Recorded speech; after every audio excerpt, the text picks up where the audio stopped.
আপনি প্রচণ্ড পরিশ্রম করছেন, কিন্তু অর্থ আপনার হাতে আসছে না। যেরকম পরিমাণে আপনি খাটছেন সেই তুলনামূলকভাবে আপনার অর্থ চোখেও পড়ছে না।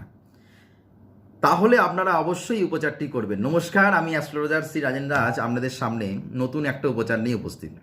যারা এই সংক্রান্ত সমস্যায় যারা ভুগছেন, প্রচুর খাটছেন কিন্তু অর্থ চোখে দেখতে পাচ্ছেন না, কিন্তু পরিশ্রমের তুলনায় অর্থ কম, যেমন খাটছেন যেমন পরিশ্রম করছেন সেই তুলনায় আপনার হাতে অর্থ কম আসছে, কম পাচ্ছেন, তাহলে অবশ্যই আপনারা এই উপচারটি করবেন। প্রত্যেক শনিবার মঙ্গলবার কুকুরকে বিস্কুট আর রুটি নিজের হাতে খাওয়ান। যখন খাওয়াবেন তখন অবশ্যই কিন্তু বলবেন আপনার আয় উন্নতি যেতে পারে, আগের থেকে যেন আয়টা যেন বাড়ে। দেখবেন, করে দেখুন, এইভাবে বলুন, 7টা শনিবার মঙ্গলবার করে দেখুন, ভালো থাকবেন। নমস্কার।